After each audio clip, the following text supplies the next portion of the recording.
My tallest tomato plant in the garden has already surpassed 7 feet, and so I'm going to have to get creative with my staking.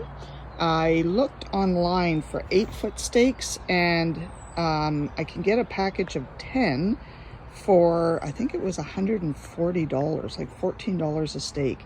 And I just thought, that's ridiculous. I'm not doing that. So this morning I grabbed 3 of my, I think these are 5-foot stakes. They might be 6, but I think they're 5s.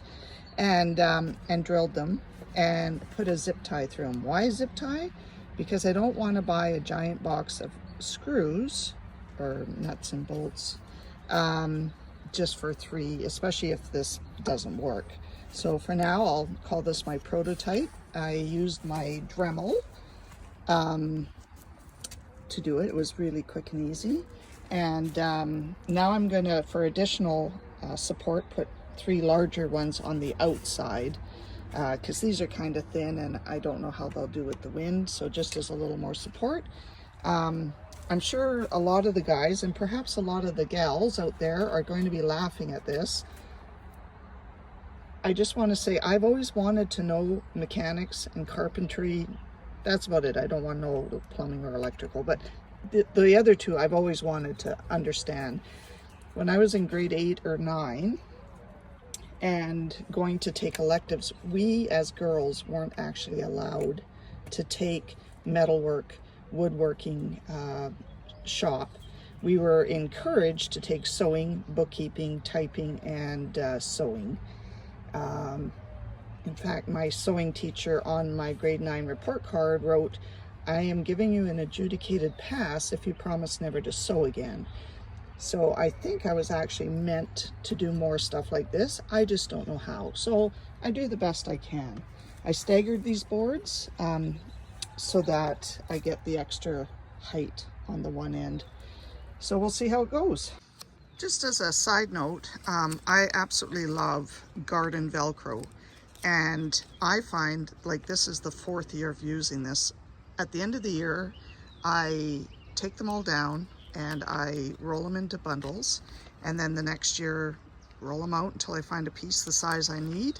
And it's a great tool. It's soft on the plant and it really does secure anything that you're trying to make sure it doesn't move around.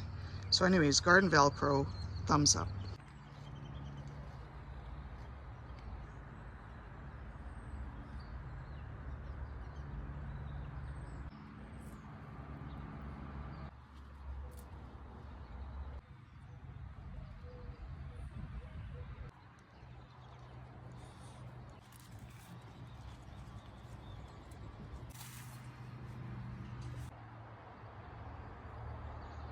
Starting to get hot out here, which is why I started really early.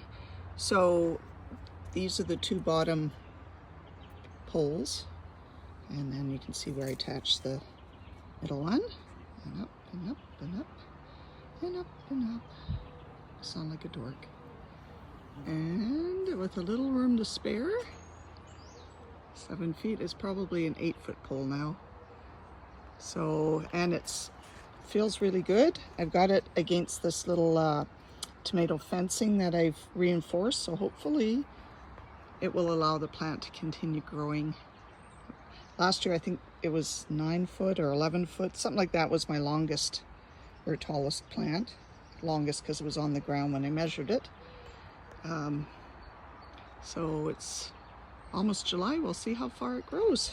Anyways, thanks for hanging out, guys. Bye.